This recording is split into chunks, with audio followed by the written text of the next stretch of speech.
Madhav commerce classes में आपका हार्दिक अभिनंदन करती हूँ। आज हम स्टार्ट करने जा रहे हैं class 11 CBSE business study. Business study का चैप्टर है form of business organisation. Form of business organisation में बता रखा है कि एंटरप्राइजेस कितने टाइप के होते हैं। सबसे पहले है business enterprises, organisation which is involve in सब बिजनेस और कमर्शियल एक्टिविटी। ऐसे ऑर्गेनाइजेशन जो या तो बिजनेस एक्टिविटी कर रहे हो with commercial activity. Means business activity का मतलब यहाँ पर होगा कि ऐसा वर्क जो रेगुलर बेसिस पे हो रहा हो, ऐसा वर्क जो रेगुलर बेसिस पे हो रहा हो। मींस अगर हम सेल कर रहे हैं तो सेल भी रेगुलर होनी चाहिए, और अगर हम परचेज कर रहे हैं तो परचेज भी रेगुलर होनी चाहिए। प्रोडक्शन हो रहा हो तो वो भी रेगुलर होना चाहिए। रेगुलर मींस वीकली होता हो, डेली होता हो, मंथली होता हो, तो ऐसी प्रोसेस को हम बिजनेस एक्टिविटी कहेंगे। कमर्शियल एक्टिविटी यहाँ वर्ड आया है। कमर्शियल एक्टिविटी मतलब उस एक्टिविटी का मेन एम क्या होना चाहिए? प्रॉफिट अर्न करना होना चाहिए। Three broad category of business enterprises. Business enterprises की तीन ब्रॉड कैटेगरी होती है। First is private sector enterprises, second one is public sector enterprises, third one is joint sector enterprises. अब आता है प्राइवेट सेक्टर एंटरप्राइजेस क्या होता है। प्राइवेट सेक्टर एंटरप्राइजेस ऐसे एंटरप्राइज होता है जिसका ओन, कंट्रोल और मैनेज प्राइवेट इंडिविजुअल के हाथ में होता है। प्राइवेट सेक्टर एंटरप्राइजेस ऐसे एंटरप्राइजेस होते हैं जिसका ओन, कंट्रोल और मैनेज प्राइवेट इंडिविजुअल के हाथ में होता है। इसी तरह पब्लिक सेक्टर क्या होता है? पब्लिक सेक्टर एंटरप्राइजेस ऐसे एंटरप्राइजेस होते हैं जिसका ओन, कंट्रोल और मैनेज सेंट्रल गवर्नमेंट के हाथ में होता है या फिर स्टेट गवर्नमेंट के हाथ में होता है। और ज्वाइंट सेक्टर एंटरप्राइजेस ऐसे एंटरप्राइजेस होते हैं जिसका own, control private entrepreneur plus public दोनों के हाथ में होता है। Means private entrepreneur plus government दोनों के हाथ में होता है। मेन मोटिव क्या होता है प्राइवेट सेक्टर का? प्राइवेट सेक्टर का मेन मोटिव होता है प्रॉफिट अर्न करना। पब्लिक सेक्टर का मेन मोटिव क्या होता है? प्रोवाइड सर्विस एंड वेलफेयर देना। अब गवर्नमेंट क्या करती है? सर्विस प्रोवाइड करती है, साथ ही साथ क्या करती है? पब्लिक वेलफेयर करती है। ज्वाइंट सेक्टर एंटरप्राइज क्या होता है?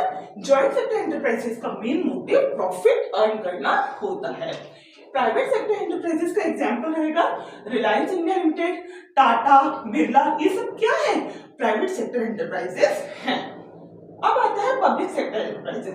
पब्लिक सेक्टर एंटरप्राइजेस का एग्जांपल है SAIL, steel authority of India, GAIL, gas authority of India और LIC वगैरह, लाइफ इंश्योरेंस कॉर्पोरेशन। ये किसके एग्जांपल है? पब्लिक सेक्टर एंटरप्राइजेस के एग्जांपल हैं। ज्वाइंट सेक्टर एंटरप्राइज जिसमें government plus private means Maruti Udyog limited. अब आती है बारी form of private sector enterprises. Private sector enterprises को बता रखा है किस टाइप के फॉर्म होते हैं।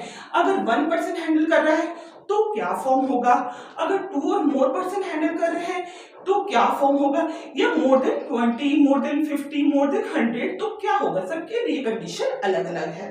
अब इसमें बता रखे हैं sole proprietorship private sector enterprises का फॉर्म है, जॉइंट हिंदू फैमिली किसका फॉर्म है? प्राइवेट सेक्टर एंटरप्राइजेस का फॉर्म है, पार्टनरशिप, कोऑपरेटिव सोसाइटी और कंपनी।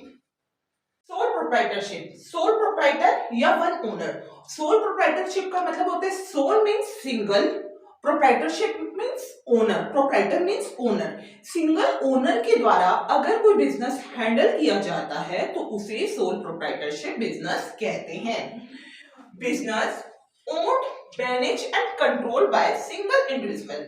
ऐसा बिजनेस जो सिंगल इंडिविजुअल के द्वारा कंट्रोल होता है, ओन्ड होता है, मैनेज्ड होता है, ऐसे बिजनेस को क्या कहते हैं? सोल प्रोप्राइटरशिप बिजनेस कहते हैं। इसके फीचर्स क्या है? सिंगल ओनरशिप, ओन किसके द्वारा होना चाहिए? सिंगल ओनर के द्वारा होना चाहिए। और कैपिटल सप्लाइड बाय, जो भी उस बिजनेस में कैपिटल इन्वेस्ट की है, जो भी उस बिजनेस में कैपिटल इन्वेस्ट की है वो सिंगल इंडिविजुअल ने करी हुई होनी चाहिए। Individual risk bearing. अब अगर सिंगल ओनर कैपिटल इन्वेस्ट कर रहा है, सिंगल ओनर ही ओनर है, ओन कर रहा है, मैनेज कर रहा है, तो सारा रिस्क भी उसका है। इसी तरह रिस्क और लॉस बियर बाय सारा रिस्क उसका है, प्लस सारी इनकम उसकी है, सारा प्रॉफिट उसका है। जो भी प्रॉफिट होगा वो भी उस सिंगल ओनर का है, जो भी रिस्क होगा वो भी उस सिंगल इंडिविजुअल का है। No separate entities, no separate entity का मतलब होता है जो भी बिजनेस एंटरप्राइज है और जो ओनर है दोनों में डिफरेंस बिल्कुल नहीं बताया, दोनों एक हैं। No difference between owner and enterprises in the eyes of law, law की नजर में दोनों एक ही हैं। जिस वर्क के लिए एंटरप्राइज को लायबल ठहराया जाता है उसी वर्क के लिए ये माना जाएगा कि उस पर्सन ने किया है उसको लायबल ठहराया जाएगा। Freedom of operation, freedom of operation का मतलब है कि हम प्राइवेट इंडिविजुअल हैं, प्राइवेट एंटरप्राइज है।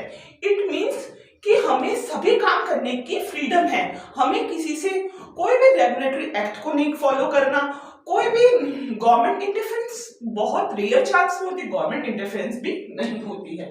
Minimum government interference, sole proprietor business में कम से कम गवर्नमेंट इंटरफेरेंस होती है। No legal formality to start, manage, dissolve business.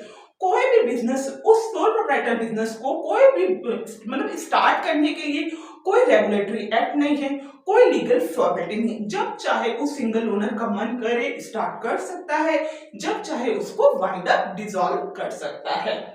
Licence necessary in certain type of business only, कुछ बिजनेस ऐसे होते हैं जिसमें लाइसेंस रिक्वायर्ड होती है।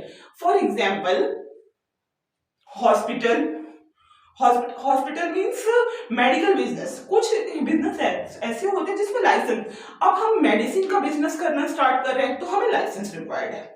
अगर हम अल्कोहल का बिजनेस स्टार्ट करना चाह रहे हैं तो उसमें लाइसेंस, कुछ ही बिजनेस ऐसे होते हैं जहां पे गवर्नमेंट इंटरफेयर करता है, लाइसेंस की परमिशन लेनी पड़ती है। अब आती है अनलिमिटेड लायबिलिटी। अनलिमिटेड लायबिलिटी का मतलब होता है जो ओनर है उसकी लायबिलिटी अनलिमिटेड है, असीमित है। मींस अगर क्या होता है कि कोई डेब्ट हो जाता है तो उसके लिए हमने बताया है कि नो सेपरेट एंटिटी, जिस वर्क के लिए एंटरप्राइज लायबल है उसी वर्क के लिए कौन लायबल है, वो ओनर लायबल है।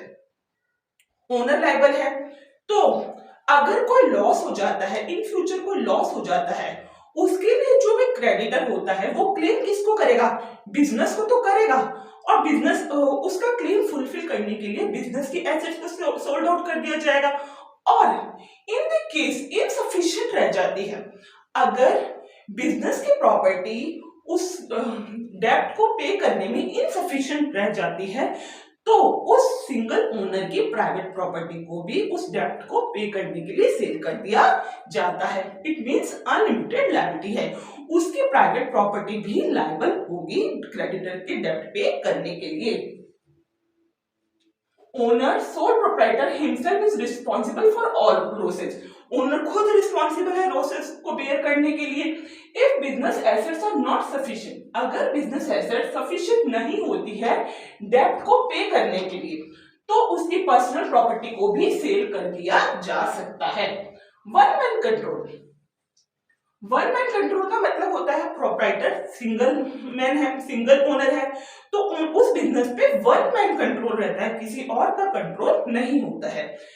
कभी कभी क्या होता है कि वो ओनर चाहे तो अपनी हेल्प करने के लिए, वो चाहे तो अपनी हेल्प करने के लिए एम्प्लॉय रख सकता है, बट क्या होगा अल्टीमेट कंट्रोल तो उसी ओनर के हाथ में है, वो अपना कंट्रोल किसी और को नहीं दे सकता है।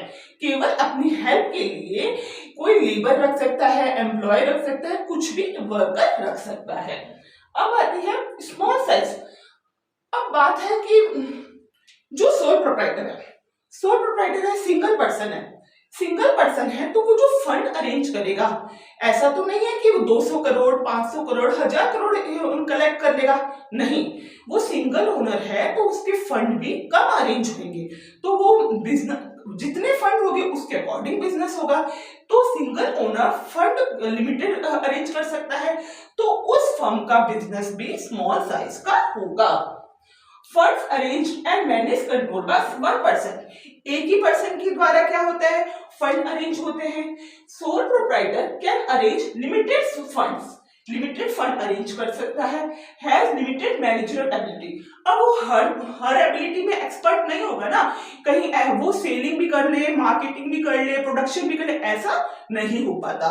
तो उसका क्या होता है, उसके पास मैनेजरल एबिलिटी भी मतलब लिमिटेड होती है।